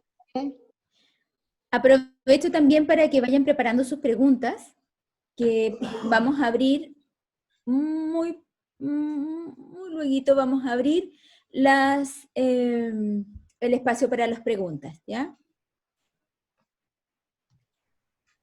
Sí, también queríamos recordarles que tienen que llenar el formulario que fue enviado al chat general para hacer válida su certificación. Ya fue nuevamente enviado.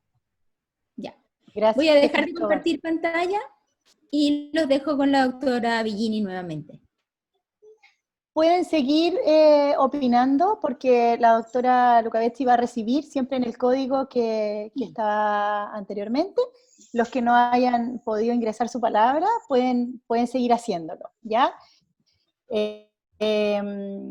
Cristóbal o Camilo, vamos a pasar a las preguntas. No sé si hay preguntas por ahí. Pueden levantar su manito también. Los chicos van a explicarles todo. Sí, voy a explicar nuevamente la ronda de preguntas. Muchas gracias.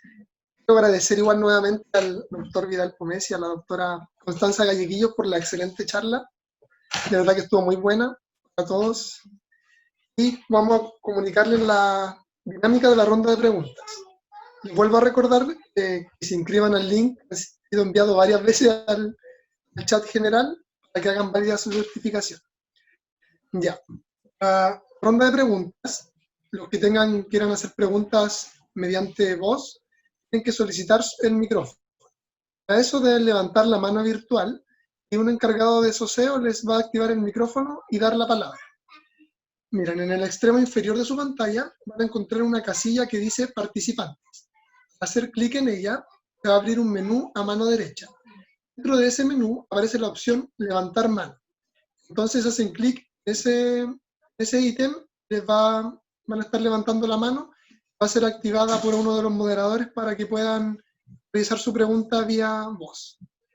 También va a existir la opción para los que quieran hacerla vía chat, de escribir al usuario preguntas. Pueden enviarle un mensaje por privado a este usuario.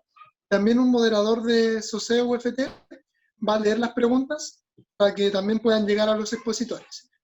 También el hecho de, si es que llegamos a tener muchas preguntas, les decimos que deben enviar un correo a Soseo UFT, las preguntas que no queden respuestas. En el caso de que no alcancemos a responder todas las preguntas, en el correo de Soseo UFT pueden hacer sus preguntas, le van a llegar a los doctores y van a ser respondidas vía mail.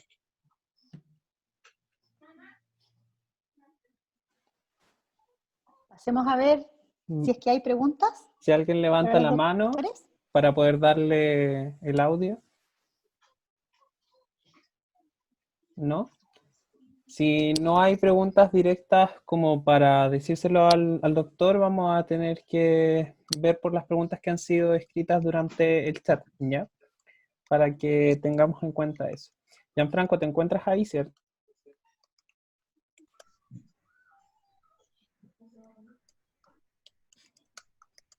Sí, ¿se me escucha bien? ¿Me escuchan? Sí, perfecto. Ya. Natalia Molina Esquivel nos pregunta, con la técnica de los bárbaros apicales, ¿se destruye el muñón pulpar? Y si esto ocurre, ¿tiene alguna implicancia? Sí, muy buena pregunta, porque esa es una de las grandes disyuntivas. No existe, y esta es una de las controversias, no existe una evidencia absoluta de qué pasa con el muñón pulpar cuando es tratado, maltratado, entre comillas, a través de un patencyfile. ¿Por qué? Porque para poder observar eso, deberíamos hacer la tracción posterior del diente. Sin embargo, si comparamos, y aquí hay evidencia suficiente, si se compara, por ejemplo, ¿qué pasa con un diente en que no se tocó el muñón pulpar y que tiene un tope apical, pero que desgraciadamente se juntó probablemente una limaña dentinaria y tejido colágeno a nivel apical, y otro que sí se usó patencyfile, habitualmente la diferencia entre los dos es marcada por la sintomatología. Es decir, ambos reparan, eso es absolutamente cierto, pero el hecho de pasar esta lima sin tocar la constricción apical, simplemente pasar a través de ese muñón pulpar, no implica un efecto deleterio sobre el muñón pulpar mismo o el periodonto. ¿Cuál es la ventaja? Primero, que estamos asegurándonos que no vamos a dejar ningún tejido orgánico o resto de tejido orgánico ni bacterias. En cambio, en el otro, arriesgamos a que quede tejido orgánico o bacterias en ese sector apical. Pero vuelvo a insistir, esa es una controversia que hasta el día de hoy existe. La evidencia le da más razón al patencyfile tocando el muñón pulpar o muñón apical. Al muñón pulpar o apical definitivamente no le va a pasar nada. Hace un tiempo atrás se decía que las células reparatorias de los tejidos apicales provenían del muñón pulpar, pero resulta que el muñón pulpar es prácticamente un periodonto, casi no tiene células, se parece mucho al periodonto mismo, es más que nada fibras colágenas. Por lo tanto, se supone que todo el proceso reparativo viene del ligamento periodontal con tejido óseo, etc., más que de esa estructura llamada muñón pulpar. No sé si contesté la pregunta por eso. Yo creo que sí, doctor. Muchas gracias. Otra pregunta es, cuando se realiza una cavidad acceso tipo ninja, ¿cómo realizan el destrechamiento y la eliminación de los cuernos pulpares? Ya, Claro. esa... Sí, perdón. por favor, respóndela tú. Es una muy buena pregunta. Efectivamente, cuando nosotros realizamos estos accesos tipo ninja, o incluso en los mismos accesos conservadores, no se hace la eliminación completa de los cuernos pulpares, ni el destechamiento completo, sino que se hace como un brushing, una limpieza de los restos que hayan quedado en los cuernos pulpares, y no se toca, sino que finalmente se hace una cavidad que nos permita ingresar de forma directa y con los mismos irrigantes limpiar todos estos cuernos pulpares o en el fondo que vayan quedando en la cámara pulpar. Lo mismo pasa, por ejemplo, con otro tipo de acceso que son los true access, que se realizan accesos endodónticos solo en el punto de entrada. O sea, si es que, por ejemplo, el diente que tenemos que tratar tiene 3 conductos radiculares de forma habitual, se hacen 3 pequeñas cavidades que van de línea recta hacia el conducto sin destechar. Por lo tanto, claro, en estos accesos tipo ninja no se eliminarían los cuernos pulpares, sino que solo se limpian con un pincelado muy pequeño y en conjunto con la irrigación y la activación de este.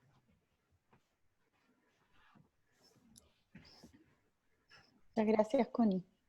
Quiero aprovechar un segundito antes de la próxima pregunta, que por ahí vi al doctor Hasanovich y solo quería mandarle un besito y muchas gracias porque está por aquí. Justo levantó la mano, excelente. Hola, Diego, qué rico que pudiste venir. Así que estoy muy contenta de que estés por ahí. Te vi después, así que por eso te estoy saludando ahora. Muchas gracias. Justo iba a preguntar, fue telepático, porque justo tenía una pregunta. Sí. Quería saludar a Constanza y a Vidal. Para mí también es un poco territorio lejano, un poquito. Me acuerdo de haber visto al doctor John McSpadden en los años 90 dando clase presencial en Londres. Pero quería preguntarles a los dos, a Vidal y a Constanza, en relación a la colocación de postes después del tratamiento endodóntico. ¿Cuál es la evidencia actual a favor o en contra de colocar postes? ¿Y qué tipos? Efectivamente, como intenté mostrar en una diapositiva muy rápidamente, los postes idealmente hoy día deberían ser tipo fibra vidrio, es decir, postes cementados con alguna resina, ¿verdad? Bajo todas las condiciones actuales para trabajar eficientemente. Y la importancia de que ojalá lo hiciera el endodoncista es lo que les expliqué en ese minuto. Es decir, estamos al tanto de longitudes, diámetros, condiciones del conducto, cuántos conductos, cuál es el conducto más apropiado, si es en un molar, por ejemplo, si es en el palatino, hay otro que pudiera servir también. Y básicamente el control de la infección. Si ahí está todo nuestro problema, como dije al inicio, que a lo mejor tú no estabas, el control de la infección. Si estamos con aislamiento total, no vamos a tener problemas. Entonces la evidencia siempre habla a favor de eso, de colocar postes, pero obviamente cuando corresponde, porque hay sectores, o sea, hay piezas dentarias que no están tan destruidas como para colocar postes, evidentemente. No sé si responde. Para ese lado, perdona, a lo mejor no la formulé bien, era... sí vi las diapositivas y estoy totalmente de acuerdo. De hecho, cuando ejercía en clínica, mi endodoncista hacía toda la preparación una vez que ya conocía el poste, pero más la evidencia hacia cuándo colocar poste y cuándo no colocar poste. Ahí me voy a meter un poquito yo. Actualmente se está utilizando bastante la odontología adhesiva. Por lo tanto, se están utilizando cada vez menos postes intrarradiculares y se están utilizando solo cuando es estrictamente necesario. Eso ya es un tema un poquito más del rehabilitador, de cuántas paredes quedan, pero si nosotros tenemos estructura dentinaria suficiente o nos quedan cúspides, me parece un poco excesivo utilizar postes interradiculares, ya que el poste lo único que nos otorga es la retención de nuestro material del muñón que finalmente vamos a reconstruir. Por lo tanto, toda esta odontología nueva, adhesiva, nos permite realizar restauraciones más conservadoras como incrustaciones, endocrown, y no meternos a el conducto intrarradicular cuando no es estrictamente necesario. Y si es que nosotros llegásemos a necesitar utilizar un poste intrarradicular, jamás, por favor, nunca utilizar postes colados, ya que está demostrado que como antiguamente se pensaban que reforzaba la estructura radicular, ya no, todo lo contrario, sino que la debilitan y la hacen mucho más propensa a las fracturas radiculares, y que nosotros como endodoncistas las vemos bastante seguidos, y es una fractura catastrófica que muchas veces es completamente evitable. Por lo tanto, como decía el doctor, nosotros preconizamos el uso de postes de fibra, cementados con sistemas adhesivos, con sistemas, y eso es harina de otro costal, pero con cementos de resina, básicamente. No sé si pude responder un poquito más tu respuesta, o sea, tu pregunta. Fantástico, muchísimas gracias y felicitaciones a ambos y a todos Oceo, doctora Lukavecki, doctora Biguini, un beso grande a la distancia y cariños a todos. Gracias a ti. Gracias, Diego. Ya, Franco, ¿tenemos más preguntas en el chat? No hay manos levantadas hasta ahora pidiendo la palabra. Sí, hay más. Catherine González dice, hola, quería saber en el caso de que se deba dejar medicación intraconducto de una sesión a otra, ¿cuál recomienda? Ya que como dijo el doctor, es mejor no dejar con hidróxido de calcio. Gracias por la charla. Claro, si nosotros habitualmente lo que se propende es no colocar medicación adentro del conducto, pero sí en el tercio cervical y hasta el tercio medio, porque como demuestra la evidencia, nosotros simplemente mostramos un trabajo, no es posible retirar la totalidad del hidróxido de calcio del interior. Eso es lo que habitualmente hacemos los que estamos en el área de los bárbaros apicales. En muy pocas, pero muy pocas ocasiones a veces tenemos que colocar hidróxido de calcio en la totalidad, pero son situaciones patológicas que son como extraordinarias, no es lo habitual. Así que vuelvo a reforzar la idea de que debemos dejar hidróxido de calcio como una barrera química, farmacológica, pero solamente en el tercio cervical y medio, no más allá del conducto radicular. No sé, Connie, si quieres agregar algo. Sí, quería complementar la respuesta. Nosotros como especialidad y más bien como bárbaros apicales no utilizamos la medicación intracanal y si es que la llegamos a usar es principalmente en base a hidróxido de calcio.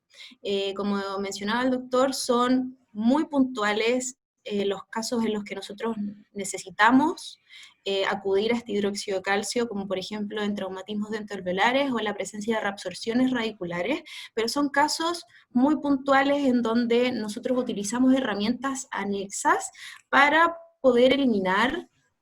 Como ya demostramos, no se elimina de forma completa, pero sí poder, en el fondo, tratar de eliminar la mayor cantidad posible. Y nosotros no medicamos, como sí a diferencia de los amantes pulpares que decían que el hidróxido de calcio tiene esta gran capacidad antimicrobiana, sino que nosotros utilizamos los irrigantes como control de infección, principalmente. Nosotros hacemos una preparación mecánica para dar espacio a una desinfección química activada, y esta activación lo que nos permite es poder hacer este control de infección y no darle todo ese poder a esta medicación que después se nos va a hacer muy difícil poder retirar. Y finalmente, agregar una cosita más. El hidróxido de calcio debería actuar sobre bacterias, pero resulta que estas bacterias se organizan en biofilms, y esos biofilms tienen una capacidad especial que se llama quorum sensing, en los cuales ellos son, primero, si esto fuera como una ciudad, esta ciudad tiene entradas de puertas, ventanas, etc. Cuando los biofilms, las bacterias que están formando el biofilm, se enteran de alguna manera que hay una sustancia alcalina que los va a atacar, este biofilm bloquea la entrada del hidróxido de calcio. Por lo tanto, no funciona. Efectivamente funciona contra el Enterococcus faecalis, aislado, o contra esta u otra y otra bacteria, en forma aislada. Pero cuando tenemos un biofilm, que es lo que siempre hay dentro del canal radicular, no funciona.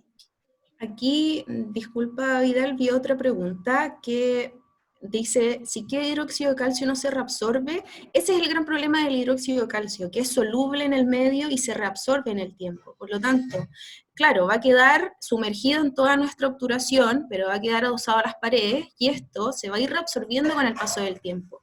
Y van a quedar estos gaps que van a permitir de que pueda haber una percolación vía apical, y pueda comprometer el éxito de nuestro tratamiento. Ese es el principal motivo por lo cual nosotros no introducimos la medicación hacia el tercio apical.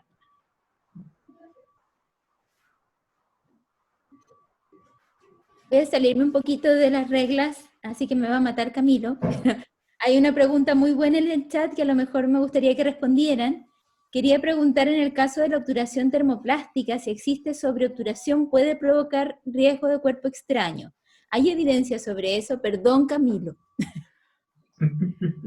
Sí, efectivamente, cuando nosotros realizamos la obturación termoplástica y ocurre por una consecuencia una sobreobturación de cemento, una extravasación de cemento, bueno, primero decir que nosotros no buscamos generar PAF, sino que es una consecuencia de una limpieza y desinfección, y el cemento fluye, ¿ya? Efectivamente, se produce una respuesta a cuerpo extraño en una etapa inicial, y el cuerpo va encapsulando este material extraño y lo va, en el fondo, si uno ve las radiografías de seguimiento, se puede ver que, por ejemplo, en el caso que nosotros presentamos, que el relleno, el cemento, se fue modificando, fue variando su forma, por lo tanto, sí, efectivamente se genera una reacción, que el cemento es bastante ácido las primeras 24 horas, por lo tanto, eso se puede producir en un poquito mayor molestia postoperatoria para el paciente, pero si bien se genera una respuesta a cuerpo extraño, es una respuesta bastante bien moderada por el cuerpo,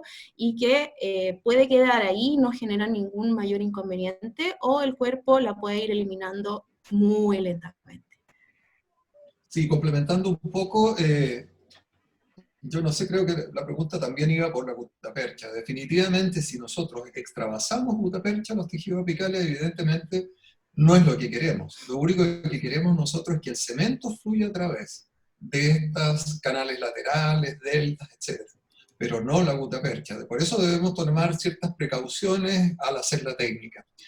Si llegara a suceder, mal, no es lo que queremos. Pero que pase cemento está dentro de las posibilidades, y como dijo la doctora Galleguillo, es lentamente reabsorbible, y evidentemente que puede haber una reacción de cuerpo extraño, pero no afecta la salud del periodonto, y muy lentamente se va a reabsorber, sin dar efectos negativos en cuanto a las lesiones apicales o al pronóstico de las piezas dentarias.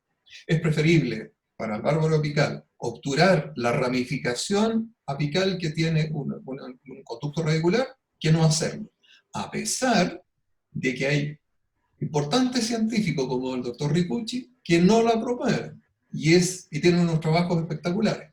Pero nuevamente ahí estamos en los paradigmas.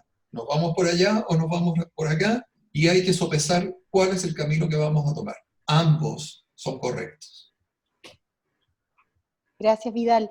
Quiero, en razón de la hora, la verdad, porque se nos ha pasado rapidísimo, yo no me he dado ni cuenta cómo llegamos a las 9 de la noche. Quiero, por favor, que hagamos la última pregunta. Les pido a todos los que no pudimos responder que por favor manden sus preguntas al correo para poder hacérselas llegar a los doctores, y que puedan responderles ellos en una instancia posterior, porque sí nos interesa mucho que todas las preguntas queden respondidas, ¿ya? Así que, no sé si podemos hacer una última pregunta. Si alguien quiere pedir la mano para si alguien quiere hacer a viva voz. Nadie. Porque si no, vamos a ir con una de las últimas preguntas que están recopiladas por el chat de preguntas, en ese caso, para que lo puedan responder tanto la doctora Galleguillos como el doctor Pum. Daniel Olavarría, ¿no quieres hacer tu pregunta en voz alta? Es buena tu pregunta. ¿No? Ya. Pasamos entonces a la última pregunta vamos a la del chat de última. preguntas. Gianfranco, por favor. Ya. Jorge Revillán Carraín nos comenta, vi en otro webinar que no era muy bueno usar cemento como Fermín para obturación previsional, ya que al absorber la humedad para endurecer, aumentaba el volumen y ejercía mucha presión en las paredes. ¿Esto es así? Connie, ¿quieres verla tú? ¿O la responderé? Yo voy a tratar de responder, no sé qué webinar habrán visto, la verdad es que yo lo que sé es que efectivamente este hemidrato absorbe un poquito de agua y se endurece, pero yo la verdad es que en mi práctica clínica no he tenido mayores problemas porque nosotros utilizamos el Fermín como una base bastante pequeña. Nosotros utilizamos 1 o 2 milímetros de Fermín y luego utilizamos mayor la restauración de vidrio ionómero. Por lo tanto, claro, si nosotros hacemos estas restauraciones bien grandes y no reconstruimos nuestro diente a tratar con resina y, por ejemplo, no reconstruimos los cajones oclusales, claro, vamos a estar obligados a poner una masa de Fermín que esta sí puede en el fondo hincharse un poquito y poder romper, pero no me parece lo adecuado de hacer.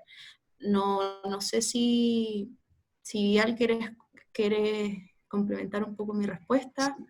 Coincido totalmente, es decir, si tenemos unas paredes delgadísimas, remanentes de la pieza dentaria, y colocamos solo Fermín, Cortosol o lo que sea, evidentemente este se va a hidratar y puede romper las paredes dentinarias, las paredes remanentes. Pero lo que nosotros hacemos es dejar una capa de Fermín o de hidrato, quiero decir, como dijo Constanza, en la base, y hacia arriba reconstruimos o con ionómero o por último resina, de tal manera que no haya filtración. Es una capa doble, pero no el Fermín o el Cortosol o lo que sea hasta la superficie cruzada. Eso no es bueno, corremos riesgo, sobre todo si el diente está en condiciones de que podría fracturarse.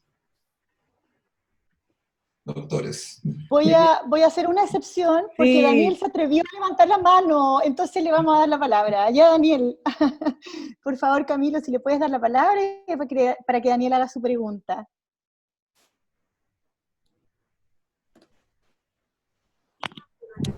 Buenas tardes, no sé si me escuchan. Sí, te Sí, escuchamos súper bien. perfecto. Sí, quería hacer una consulta. Es que siempre se nos ha enseñado que para una lesión apical hay que medicar. Entonces, la pregunta es cómo actúa, con qué mecanismo actúa el hidróxido de calcio, si lo dejamos apenas en el tercio cervical o medio. ¿Actuaría a distancia? ¿Cómo sería ahí el mecanismo para el cual nosotros le podamos dar el uso que siempre le hemos dado? Ya. Muchas gracias. Disculpa, No sé si Daniel. respondió la pregunta. Sí, te lo entendí perfecto. Ay. Mira, nosotros como bárbaros apicales, o al menos como la especialidad, nosotros utilizamos el hidróxido de calcio principalmente como una barrera química, para que efectivamente el hidróxido de calcio tenga estas maravillosas propiedades antimicrobianas y con su pH bastante elevado, tiene que estar en contacto con la superficie que nosotros deseamos, en el fondo que se desinfecte y que tenga este pH elevado. Nosotros no lo utilizamos, en el fondo esto es costo-beneficio. Nosotros preferimos en el fondo limpiar y desinfectar de una forma mecánica y química esa zona apical versus introducir un material que no lo vamos a poder retirar. Nosotros manejamos las lesiones apicales con la misma lima de pasaje. Esto nos permite limpiar esta zona apical, la zona de la constricción apical, e incluso, por ejemplo, si estamos en presencia de quistes, romper la membrana del quiste para que los exudados vayan hacia el canal radicular. Con esto cambiamos el pH de la zona, rompemos este biofilm que se va formando intrarradicular, extrarradicular, que eso es lo que es nuestro dolor de cabeza, que nos hacen las infecciones persistentes. Pero no le damos esa gran tarea al hidróxido de calcio, que si bien es una medicación tópica bastante noble, a nosotros nos genera mayor dificultad poder dejar eso y que a futuro nuestro tratamiento pueda fallar por eso.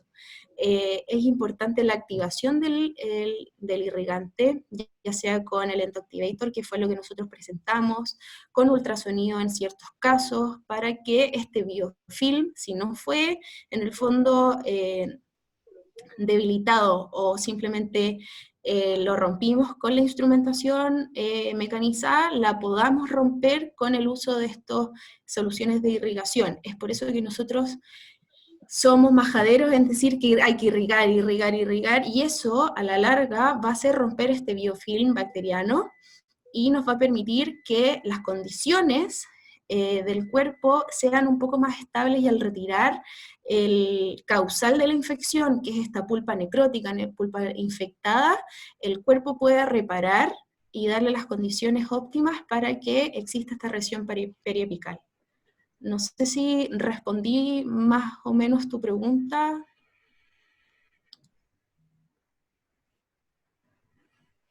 Solo para complementar, recuerda que las lesiones apicales se deben a la presencia de microorganismos adentro del conducto.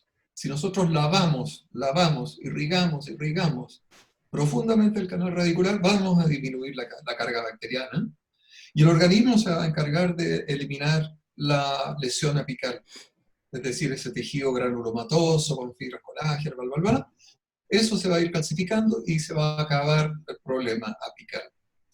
Por lo tanto, la causa adentro del canal radicular, y esa causa nos encargamos nosotros. Y lo que está a nivel apical se encarga el organismo gracias a que le retiramos el enemigo que produce noxa o pasa directamente. Eso es lo que tenemos que hacer. Por lo tanto, el hidróxido de calcio no es absolutamente necesario, porque es la irrigación con hipoclorito el que va a hacer el efecto. Intentamos dar el audio nuevamente y no pasó nada.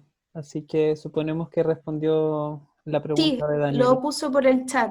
Ya. Había quedado lo puse, claro. sí, clarísimo. Quiero, agradecerle a los doctores. Me voy a permitir medio segundo para leerles algunas cosas. Dice: muchas gracias por tan buena charla, clarísimo, muchas gracias. Videos excelentes, muy buena charla, excelente, muchas gracias, muchísimas gracias. La verdad es que ha sido un honor estar con ustedes, poder escucharlos a los dos, porque además por ahí también leí que se complementaban impecable y concuerdo plenamente. Fue una charla muy entretenida. Esto de ir como haciendo un ping-pong entre ustedes fue muy innovador también, así que se los agradecemos mucho. Les agradecemos también a todos los asistentes por habernos acompañado. Muchas gracias por las preguntas también, porque estuvieron muy buenas las preguntas. Y dejarlos invitados para el próximo viernes, ¿verdad? Es nuestra última cita de estos viernes para compartir con la FINIS. Vamos a tener al doctor Ignacio Cifuentes, director del posgrado de rehabilitación oral de la Universidad Finisterre, y él nos va a venir a mostrar algunos casos clínicos y vamos a hacer unos análisis de sus casos clínicos, nos va a contar un poco qué es lo que hacen. Así que va a estar muy entretenida, no se la pierdan. Quiero pedirle a los expositores, a la doctora Galleguillos y al doctor Pomés, que se queden un ratito con nosotros para tomarnos una foto, y el resto les mando un beso grande, nos despedimos, muy buen fin de semana, y hasta la próxima semana, el otro viernes nos vemos. Que estén muy bien. Chao, muchas gracias a todos por escucharnos. Gracias. Chao. Gracias a todos.